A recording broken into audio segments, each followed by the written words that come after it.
Welcome to a brand new episode of the All Hoops Podcast. I am your host, Steve Inman, joined as always by superstar producer to the stars, and co-host Chris Brito. The NBA draft is in the books, and the Knicks' summer strategy is now known. In addition, Kyrie Irving might torpedo the Brooklyn Nets, and I still don't think Sean Marks has done anything wrong. Before we get to all that, Chris, my friend, how are you? Hey, Stevie. You know what? Last night was a very roller coaster night, to say the least. And I think that the Knicks, a day after less than 24 hours after what they did last night, I think I'm feeling better about the decision. But we can get into that in a second. I want to give a quick shout out to the Detroit Pistons, who absolutely killed it last night.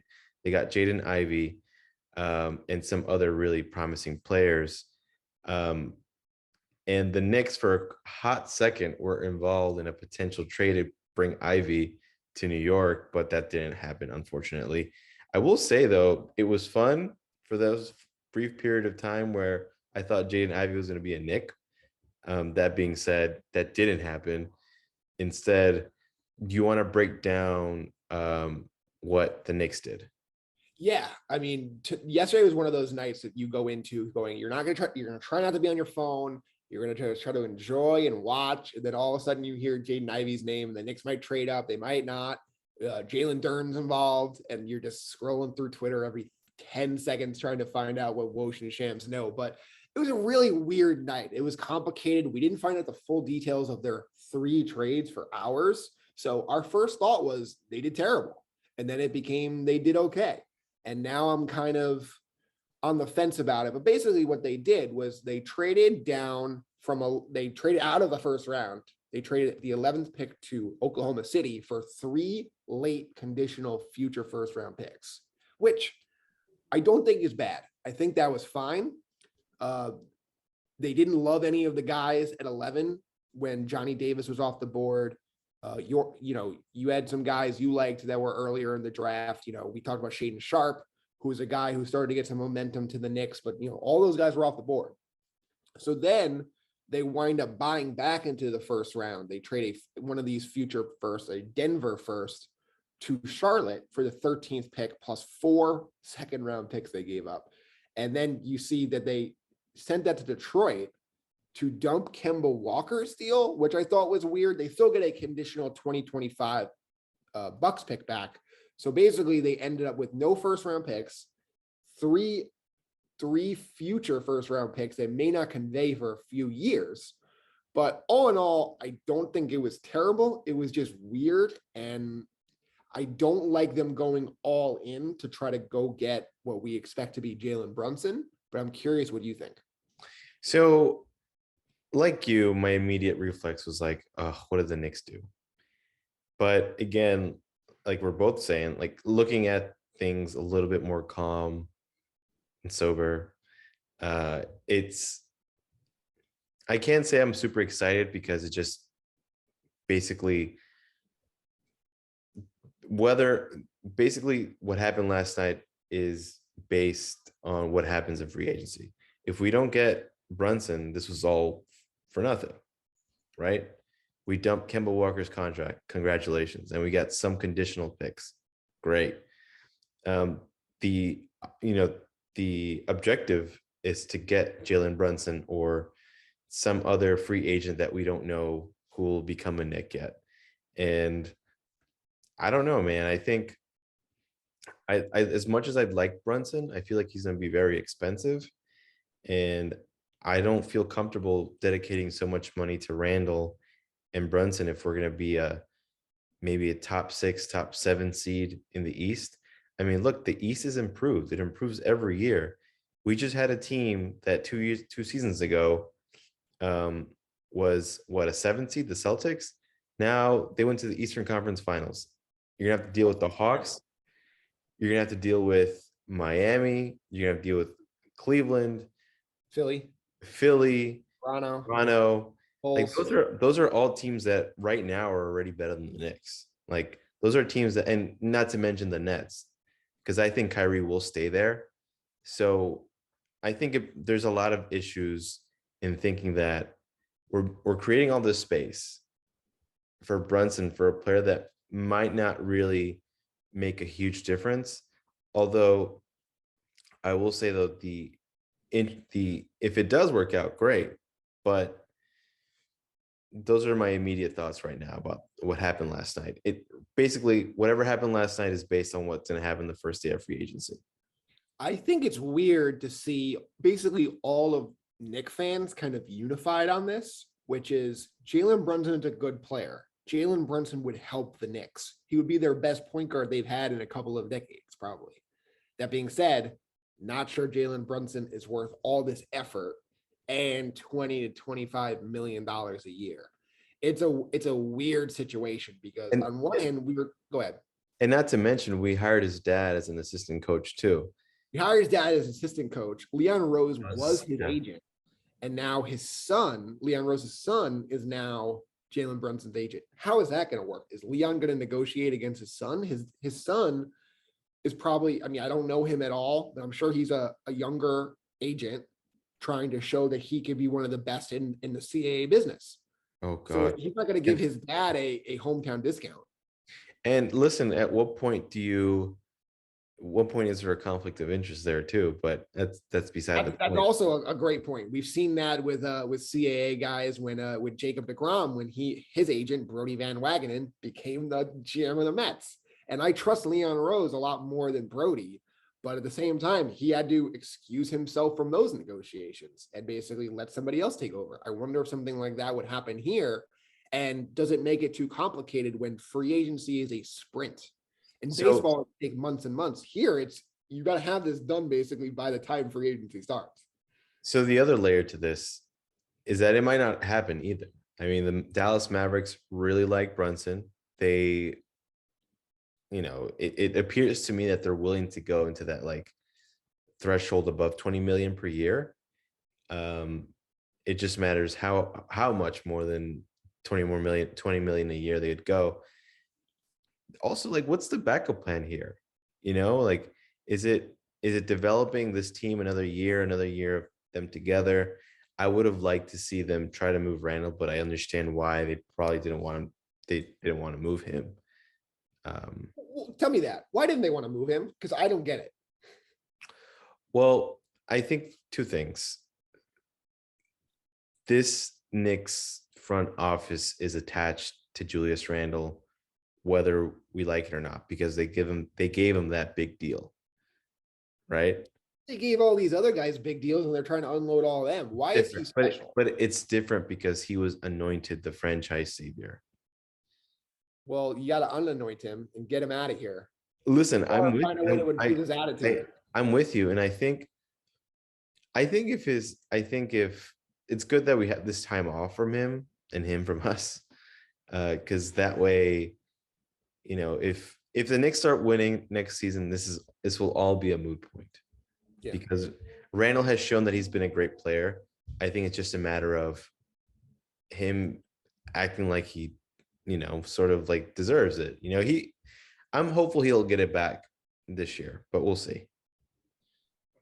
I'm not optimistic with him. I think he will be better than he was last year, but at the same time, I just think Obi Toppin, at 1/5, 1/6 the price of Julius Randle is just much more valuable to the Knicks. And I don't really get why, this is the same front office that drafted Obi Toppin. This is not a previous regime. They drafted him.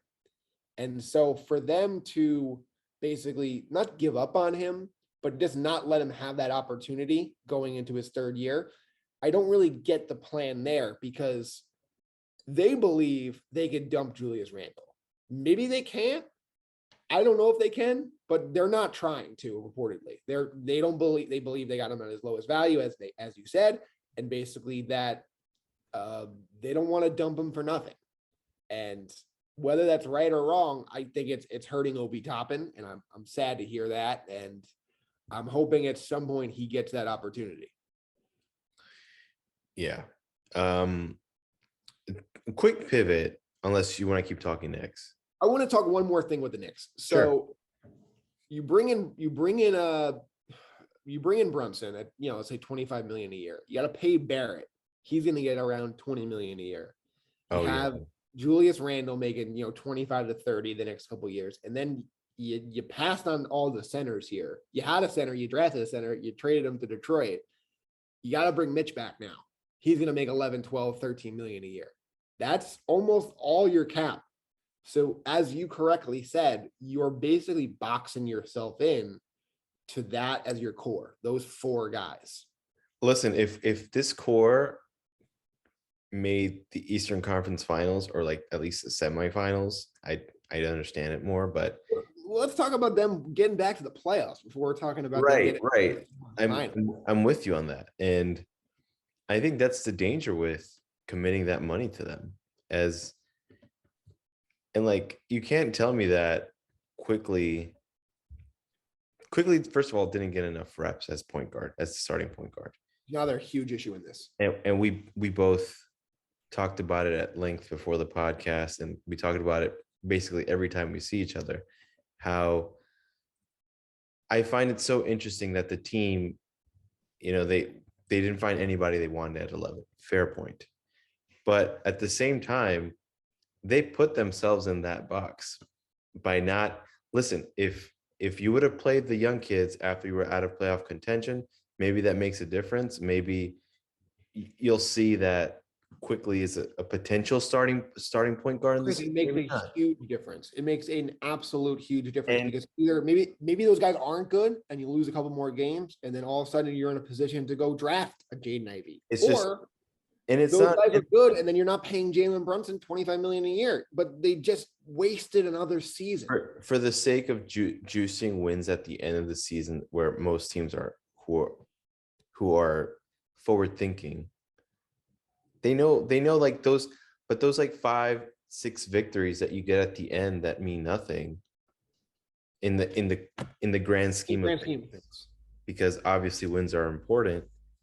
Like, that essentially cost the Knicks like getting someone they wanted in the guy the Wizards drafted. What was his name? Johnny Davis. I like him a lot. And Johnny Davis was a guy that the Knicks were targeting. So essentially you lost out on a player that you could have drafted. Yeah, and I'm really curious to see if a guy like him was on the board who we thought they had interest in.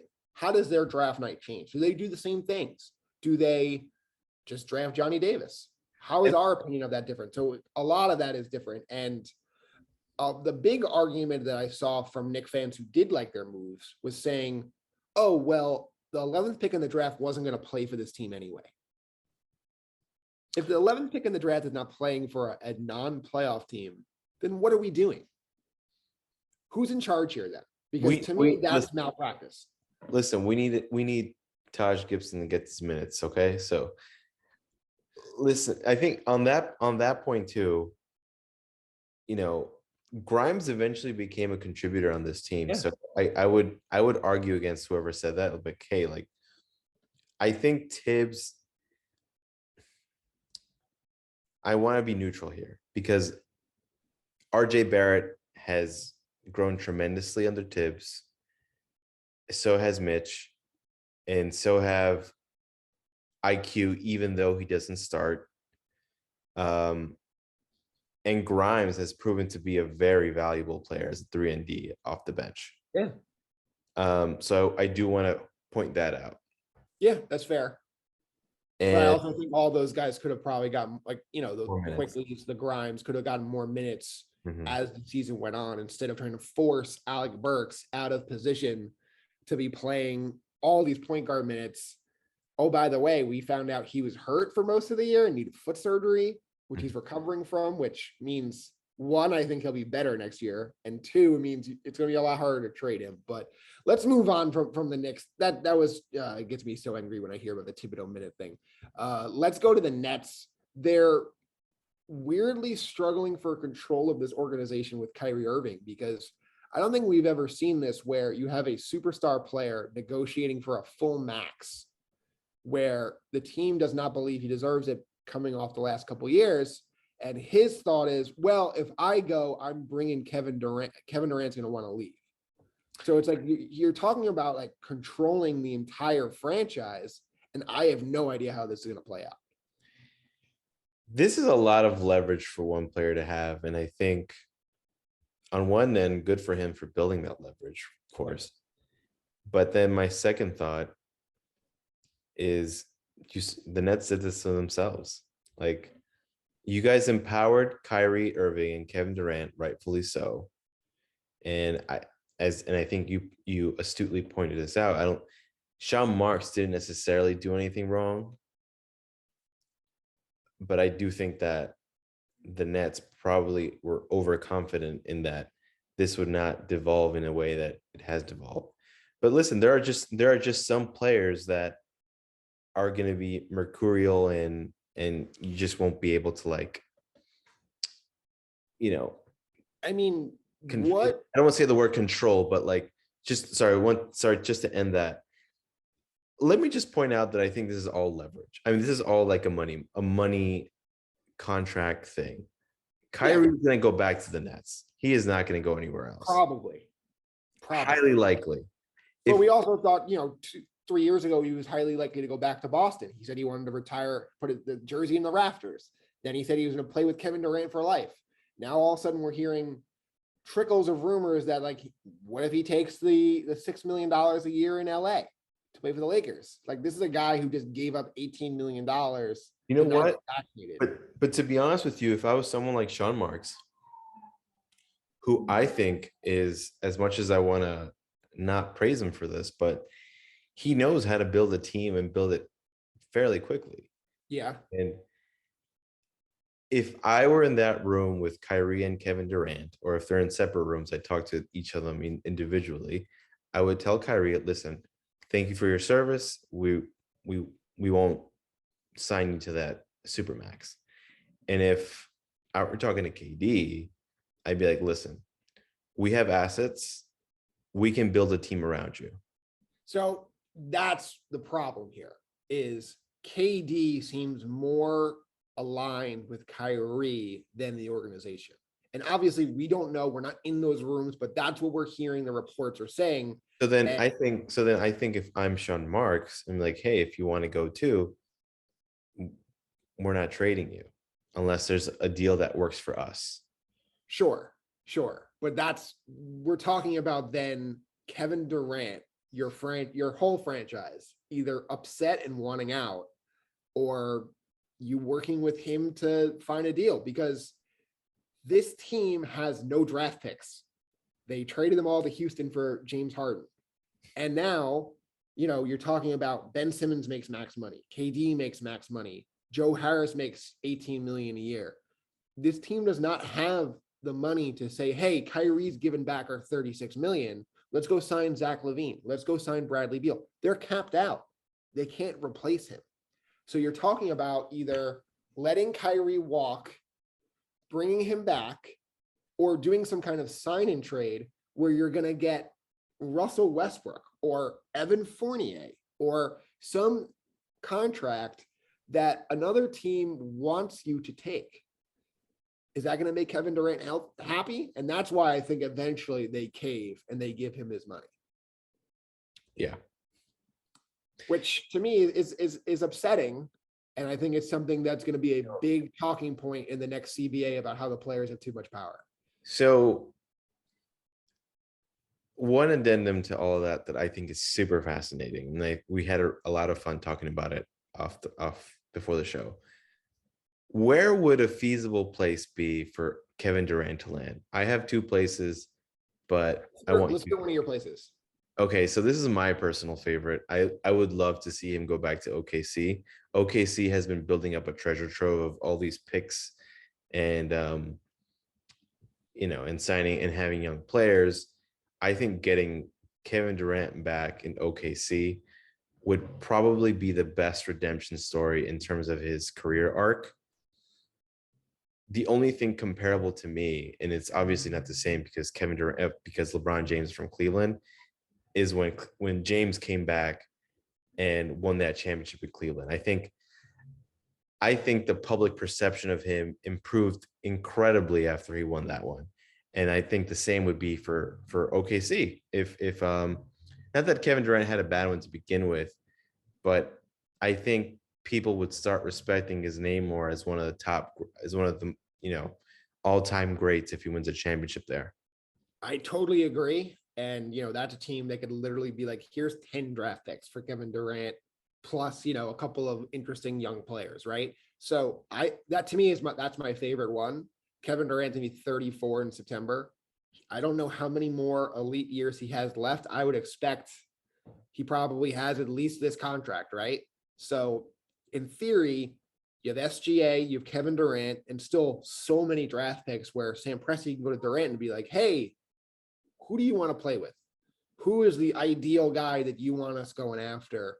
A Donovan Mitchell type, whether it's Beal or somebody else, like they can go out and get whoever they need to get that becomes available. So I think, not that they've been waiting for this moment, but this could be their moment. And I think, I didn't really think of it until you brought it up. When was it Windhorst who said that it would need the greatest treasure trove and the greatest return in NBA history for Kevin Durant. Right now, there's only one team that could probably get close to that, and I think it depends on what the Nets would be looking for. Are they looking for the draft pick haul, which is what nobody can match that with Oklahoma City, or is it you're looking for a young player to build around for the next 5, 6, 7 years? And to me, there are two teams that fit that bill. One is Cleveland with Evan Mobley and picks. Evan Mobley and, a couple of young players. Would that work in a Kevin Durant deal where you have Kevin Durant, Darius Garland, and Jared Allen as your core with cap space? Or would Toronto make more sense with a Scotty Barnes who, could become a guy who makes, 8 all-star teams at some point? Maybe with OG Anunoby, who they've been talking about. See, that's the thing. Guys and picks. Mm-hmm. And then you still have a team to build around Kevin Durant with, Van Vliet and, Gary Trent and Pascal Siakam. Like, that's a pretty good group too. So I think those two make a lot of sense. It's really, to me, it's all these small markets that could really make the biggest deals. I really like your Toronto idea. I would think they would probably trade Siakam over Scotty Barnes because yes, but if I'm the Nets, I'm saying, hey, because you have Ben Simmons. That's why we have a list of 22-year-old stars around the league, and we're gonna go down the list. If you won't give us your, if I'm them, I'm like, hey, give us Scotty Barnes. If not, we're gonna talk to New Orleans and try to get Zion Williamson. If you guys won't do it, we're gonna try to get Evan Mobley. And there's so many good young players, and you could just be like, hey, go win a championship. You have Kevin Durant on a 4-year deal. This is not a guy who is not, trading for Kawhi Leonard on the last year of his deal, and then he's telling you I'm going to LA in a year. This is a guy under contract for 4 seasons. So I think it would become the greatest bidding war in NBA history. Well, it was a nice thought, but I don't think it's going to happen. I do want to talk about the NBA draft night as a whole last night. I thought Detroit, like I mentioned earlier, did an incredible job. And we have raved about them basically because they were a few years ago, they were like in mediocrity with Blake Griffin and Andre Drummond on the roster, basically perpetual 8 seeds, much like what our destiny kind of looks like. And they've essentially rebranded in a few years and have potentially the most exciting backcourt in the NBA right now. They have Ivy and Cade. That's going to be a great team to watch. They have Sadiq Bey. They have Durant. Isaiah Stewart, Isaiah Stewart, who wanted to kill LeBron James during a game last year. It's just a really fun team to be looking out for. And right now, I mean, if I'm a betting man, if I would bet, I would probably put Ivy as the Rookie of the Year candidate. I think that makes a ton of sense. And, 3 years ago, we were sitting in my old office at a WeWork, and we had a discussion on air about what were like the worst franchise situations in the NBA, like which franchise had the most to come to get back to being a contender. And we said Detroit was probably the worst. And, they had Blake Griffin making a ton of money. They had Andre Drummond making a ton of money. They were going nowhere. And what did they do? They dumped those guys for nothing. They bottomed out. They got Cade Cunningham. They have drafted extremely well with guys like Sadiq Bey. And now here they are getting Jaden Ivey with the 5th pick in the draft. I think it's outstanding. And then, oh, by the way, they also have the most cap space in the league. If they want to go out and get DeAndre Ayton and pair him with Durant and do what the Cleveland Cavaliers did last year, where you have these 2 big men twin tower thing, I think that's something they could do as well. Yeah, I think the other name I'm a big fan of, New Orleans. Dyson Daniels. Dyson Daniels. I thought Dyson Daniels would be a great complement to what they're doing there. Nice fit next to CJ McCollum. And I thought Orlando, we can probably talk about that in final thoughts, actually. I don't know. Those are some of the names that I'm thinking about in terms of who impressed me, because we both thought Orlando was going to go in a different direction anyway. Yeah, and who do you had a disappointing draft? I thought Charlotte. I mean, we heard before the draft that they were, talking about how do we afford Miles Bridges, and you don't have to afford him. He's your guy. You just match a contract, right?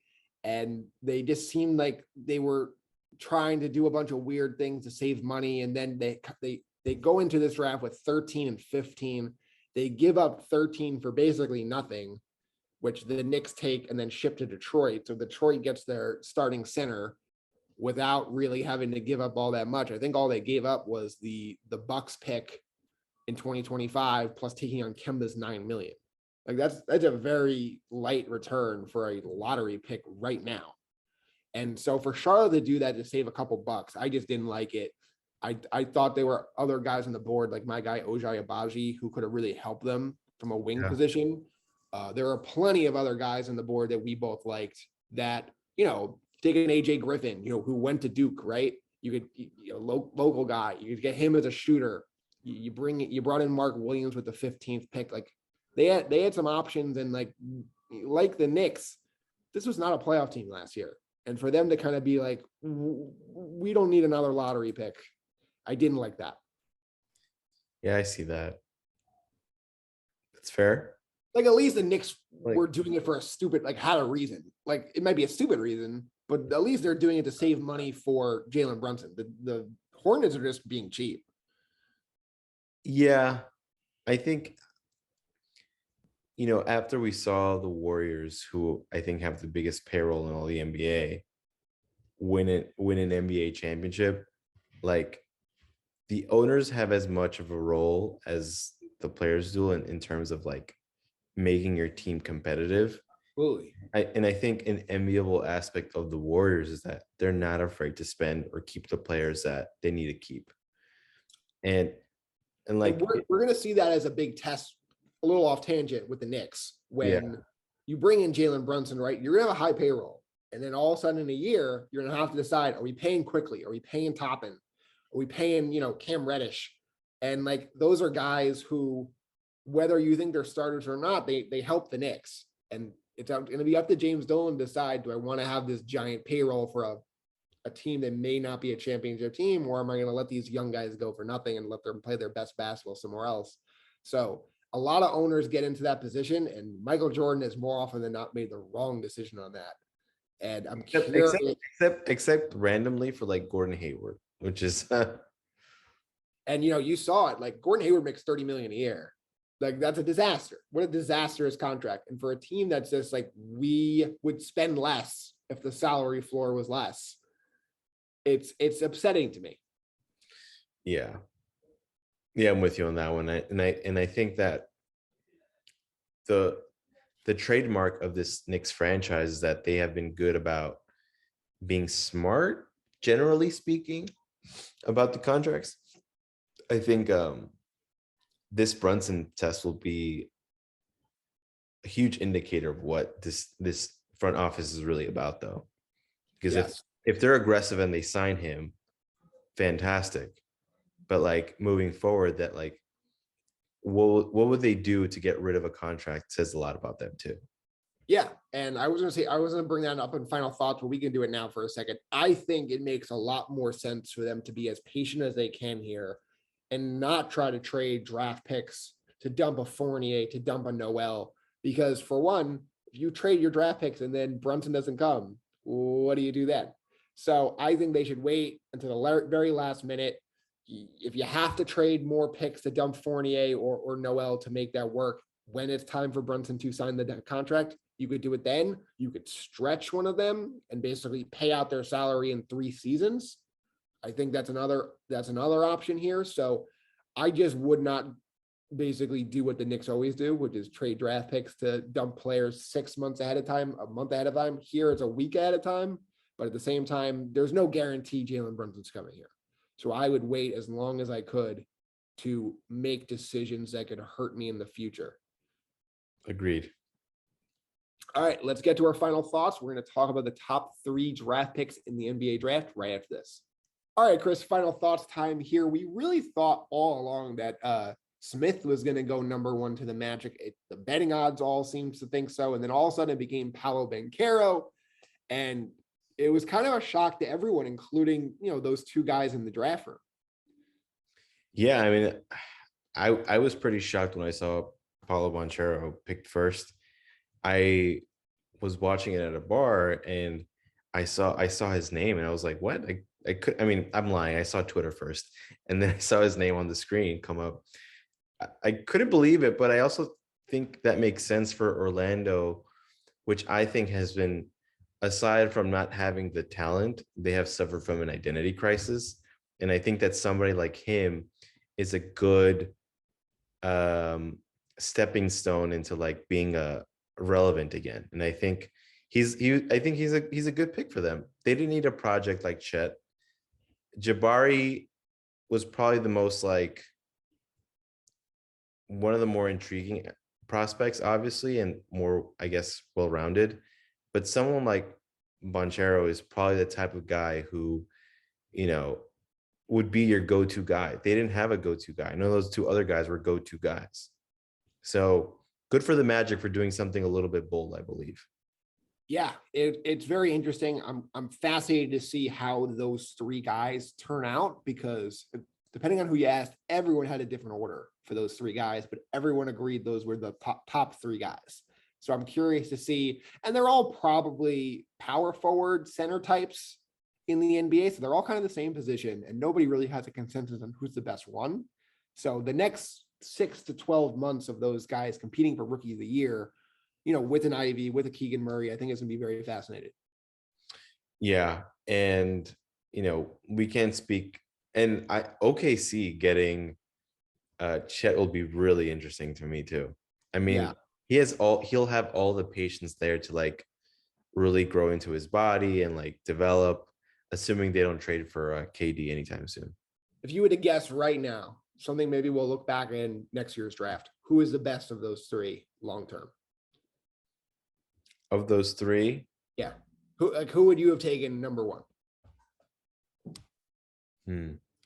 I think Banchero ends up being the better one of the 3. And I'll tell you why. I think he's in a position really to succeed. And I think with OKC, you don't know when that rebuild is going to end. Like that rebuild could end next year, could end this season, but it could also last another 5 seasons. Yeah. With Houston, I just don't know if they have the infrastructure there to really like foster a talent like that. Like, I know Green's only been there 1 season, so it's tough to say on him.